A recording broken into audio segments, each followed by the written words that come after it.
और वहां अंधेरा भी थोड़ा ज्यादा था। और 2 मिनट के लिए वो बैठ गया और एक लंबी सी सांस ली। उसे अचानक लगा कि कोई उसके पैरों में हाथ लगा रहा है। उसने झट से टॉर्च उठाई और देखा तो एक हॉरर शो की सच्ची कहानी है ये, जिसके बारे में आपको किसी को कुछ बताना भी नहीं है, क्योंकि ऐसा करने से जहां वो शो चल रहा है वो जगह हमेशा के लिए बंद हो जाएगी। कार्निक नाम का एक बंदा जो कि उड़ीसा से दिल्ली में जॉब के सिलसिले में आया था।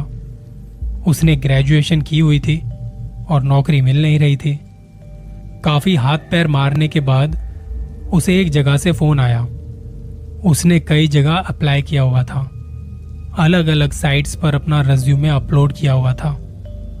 तो कार्निक को कॉल आता है एक। वो कहीं बाहर था तो उसने देखा कि कोई अननोन नंबर है। रोड के साइड में थोड़ी शांत सी जगह देख के उसने फोन उठा लिया। थोड़े बहुत इंट्रोडक्शन के बाद इनकी बात जब आगे बढ़ी तो उसे बुलाया गया दिल्ली कि आपको दिल्ली में हमारे हेड ऑफिस आना होगा, बाकी की बातें वहीं करेंगे। उसने अपने घर पे बताया कि ऐसे ऐसे मुझे नौकरी के लिए कॉल आया था और दिल्ली जाना पड़ेगा। काफ़ी अच्छी कंपनी है, उम्मीद है पैसे भी अच्छे खासे मिल जाएंगे। घर वालों ने 2 दिन बाद की ट्रेन टिकट बुक करवाई।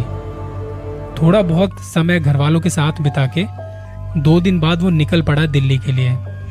जब वो दिल्ली पहुंचा तो जिस नंबर से फ़ोन आया था उसने वापस उसी नंबर पे कॉल किया कि मुझे किस टाइम आना है।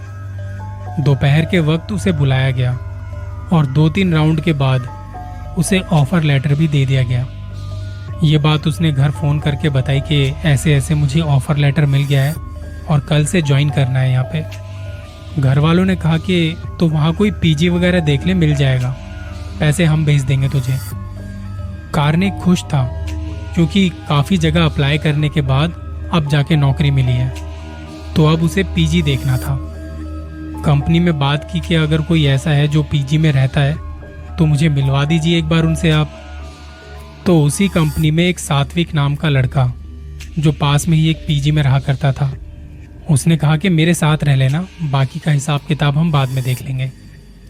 अगले दिन से कार्निक ने काम पे आना शुरू किया और सात्विक भी इसके साथ आता जाता था। उसने कार्निक को बताया कि ऐसे ऐसे तुम यहाँ से बस या ऑटो ले सकते हो, इतना किराया लगता है और 15-20 मिनट में ऑफिस पहुँच भी जाओगे आराम से। ऑफिस का पहला दिन तो लोगों से जान पहचान में निकल गया। 2 दिन की ट्रेनिंग हुई और फिर कार्निक को उसकी शिफ्ट का रोस्टर दिया गया। हफ्ते में 3 दिन डे शिफ्ट थी और बाकी के 3 दिन नाइट शिफ्ट। एक बात जो मैं आपको बताना भूल गया, कार्निक और सात्विक जिस कंपनी में थे उनके सिनेमा हॉल्स बने हुए हैं। अक्सर आप कोई मूवी वगैरह देखने जाते हो तो वहाँ पे अलग अलग सिनेमा हॉल्स होते हैं, तो ये उसी में से एक कंपनी थी। डायरेक्ट कंपनी का नाम नहीं ले सकता। सिनेमा हॉल्स में जब कोई मूवी लगती है तो उसके अलग अलग शोज होते हैं, और अगर मूवी बढ़िया है, लोगों का रिस्पांस अच्छा मिल रहा है तो सुबह जल्दी के शोज भी चलते हैं, उसके साथ साथ देर रात के शो भी खूब चलते हैं। कार्निक भी सात्विक के साथ खूब घुल मिल गया था। काम भी अच्छे से सीख लिया था कि जब कोई मूवी का शो खत्म हो तो थिएटर में जाके एक बार देख ले सब सही है ना। कार्निक के कुछ कामों में से एक काम ये भी था। सब कुछ बढ़िया चल रहा था और फिर इस हफ्ते की नाइट शिफ्ट आई उसकी। सात्विक की अब डे शिफ्ट थी। वहां के मैनेजर ने दोनों की अलग अलग शिफ्ट कर दी थी। कार्निक की जब नाइट शिफ्ट थी तो इस सिनेमा हॉल में 3 ऑडी थी और फर्स्ट ऑडी में एक हॉरर मूवी का शो चल रहा था, रात के 10:55 का। कोई हॉलीवुड मूवी थी, लोग भी अच्छे खासे आए हुए थे देखने। शो जो था वो 11:15 के आसपास शुरू हुआ। आपको तो पता ही है कि ऐड वगैरह खूब आते हैं, मूवी के ट्रेलर आते हैं और कुछ लोग अभी भी आ रहे थे। 2 घंटे मूवी का रन टाइम था और बीच में एक इंटरवल भी। ये उस दिन का लास्ट शो था और अगले दिन नेक्स्ट शो सुबह 8 बजे से था।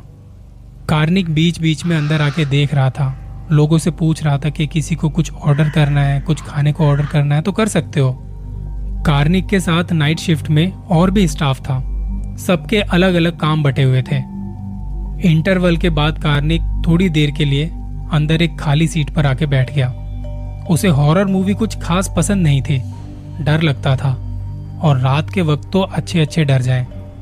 सिनेमा हॉल में जब कोई आवाज गूंजती है तो लोग अपनी अपनी सीट से उछल जाते हैं। कार्निक जब बैठा तो मूवी में कुछ पोजेस्ड सीन चल रहा था। एक औरत एक बच्ची को लेके बैठी थी जो पोजेस्ड थी। उस बच्ची के ऊपर कुछ किया जा रहा था और तभी उसने आंख खोली और एक स्कैरी साउंड इफेक्ट के साथ थिएटर गूंज उठा। कार्निक घबरा के बाहर आ गया। उसने खुद को रिलैक्स किया और सीधे वॉशरूम चला गया।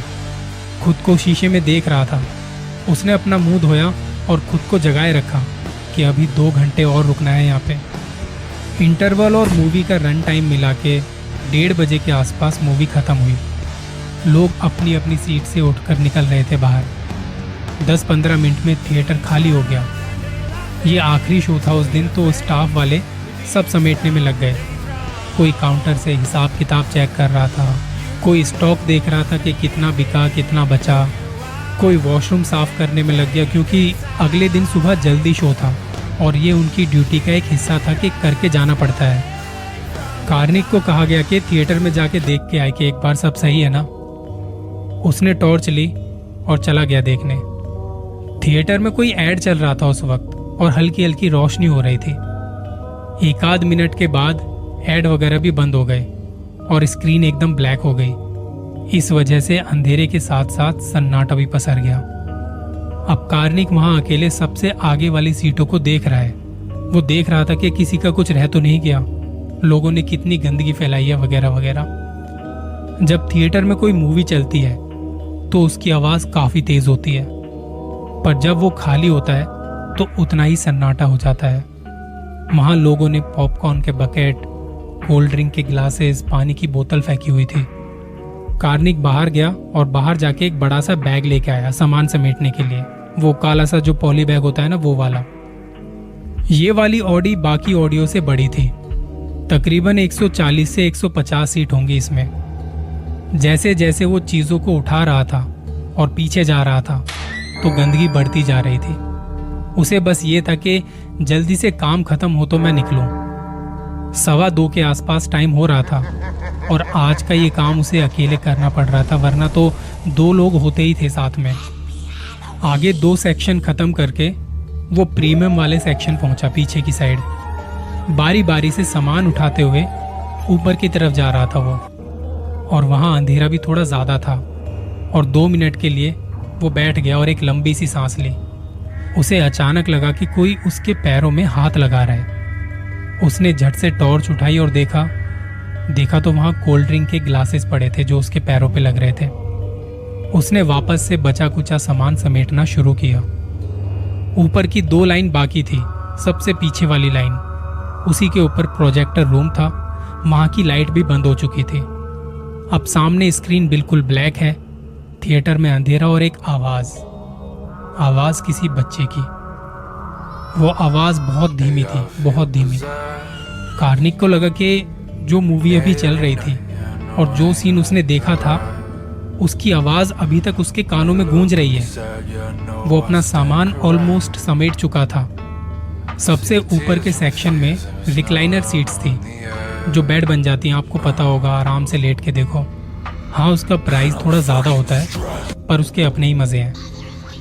ये थिएटर मल्टीप्लेक्स था तो सब कुछ लग्जरी और बढ़िया था। हाँ, उतना ही महंगा भी। जब कार्निक सामान उठा के जाने को हुआ तो उसे रिक्लाइनर सीट के चरमराने की आवाज़ आई। उसने बिना गर्दन घुमाए आंखें यहाँ वहाँ की और फिर टॉर्च की रोशनी में देखने लगा कि आवाज़ कहाँ से आई थी। वो एग्जिट गेट की तरफ जा ही रहा था, तभी उसे वो आवाज़ फिर से आई। इस बार उसने देखा कि एक रिक्लाइनर सीट धीरे धीरे बेड में कन्वर्ट हो रही है और टॉर्च की रोशनी में कोई दिखाई भी नहीं दे रहा था कि कौन है। ये देख के वो घबरा जाता है। तभी 1 सेकंड से भी कम समय के लिए थिएटर की स्क्रीन पर एक बच्चे की तस्वीर दिखाई देती है जिसकी आंखें नहीं थी, और ये बहुत थोड़े समय के लिए हुआ। कार्निक को लगा कि कोई है तो नहीं। उसने आवाज लगाई कि कौन है, कोई है यहाँ। आपको पता होगा थिएटर जो होते हैं वो साउंड प्रूफ होते हैं, अंदर की आवाज बाहर नहीं जाती और बाहर की आवाज अंदर नहीं आती। उसके ये बोलते ही रिक्लाइनर की दूसरी सीट भी बेड में कन्वर्ट होने लगती है और कार्नी की हालत अब खराब हो रही थी कि ये सब क्या हो रहा है। वो वहां देखता हुआ पीछे हटता है और उसका पैर फिसल के एक सीढ़ी नीचे चला जाता है। वो लड़खड़ा गया एकदम से। अब उसके बिल्कुल पास वाली सीट ऐसे हो गई जैसे उस पर कोई बैठा है। अभी वो थोड़ी पीछे की तरफ झुक गई थी। वो घुटनों पर बैठ के टॉर्च से नीचे देखने की कोशिश करता है क्योंकि उसे कुछ आवाज आई वहां से। सीट के नीचे टॉर्च की रोशनी में देखा तो सामने एक बच्चा था जिस पर टॉर्च की रोशनी पड़ी, और जब कार्निक ने देखा तो उस बच्चे की आंखें गायब थी, जैसा कि अभी स्क्रीन पर देखा था उसने। उस बच्चे ने एकदम से उसका टॉर्च छीन लिया और उसे बंद करके आगे की साइड फेंक दिया। कार्निक को अब कुछ दिखाई नहीं दे रहा था क्योंकि अंधेरा बहुत था वहां पे। वो इतना घबरा चुका था कि बता नहीं सकता। वो हॉरर मूवी भी इसलिए नहीं देखता था क्योंकि उसे डर लगता है। वो कांपते कांपते एग्जिट गेट की तरफ जा रहा था कि एक बार किसी को साथ लेके आता हूं। यहां से उसकी आवाज बाहर जा नहीं रही थी। एग्जिट गेट पर जाने से पहले ही उसके पैरों को किसी ने पकड़ के खींचा और वो सीढ़ियों से गिरते गिरते सबसे नीचे वाले सेक्शन में आ गया। वो बेहोश हो चुका था। 3 बजे से थोड़ा पहले थिएटर के सुपरवाइजर ने सबको बताया कि कल ये काम करना है, और वो लोग निकल गए फिर वहां से। जब सब जा रहे थे तो सिक्योरिटी गार्ड वाले ने सुपरवाइजर को बताया कि साहब, कार्निक सर अभी तक बाहर नहीं आए हैं। सुपरवाइजर ये सुन के हैरान। वो वापस ऊपर आया। एक सिक्योरिटी गार्ड बाहर खड़ा था और एक सुपरवाइजर के साथ अंदर गया। इस वक्त थिएटर में कोई भी नहीं था। उसे आवाज दी, वॉशरूम भी चेक किया पर वो नहीं मिला। सुपरवाइजर को याद आया कि उसे ऑडी 1 में जाना था। उसके बाद से वो मुझे दिखाई भी नहीं दिया। टॉर्च लेके वहां देखने गए, उसे आवाज दी। देखा तो सबसे नीचे वाले सेक्शन में कार्निक बेहोश पड़ा था। उसे उठाया और होश में लाने की कोशिश की पर वो नहीं उठा।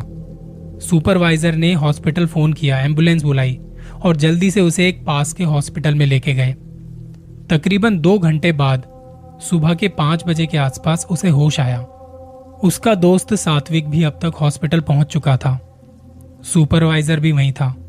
उसने होश में आने के बाद ये सारी बातें उन दोनों को बताई। सुपरवाइजर ने कहा कि यार, इस बात को किसी को मत बताना, नहीं तो लोग यहां से नौकरी छोड़ के चले जाएंगे। थिएटर में कोई भी नहीं आएगा फिर। सात्विक ने कहा, पर सर, अगर और किसी के साथ ऐसा हुआ होता तो? इस बात पे सुपरवाइजर चुप था।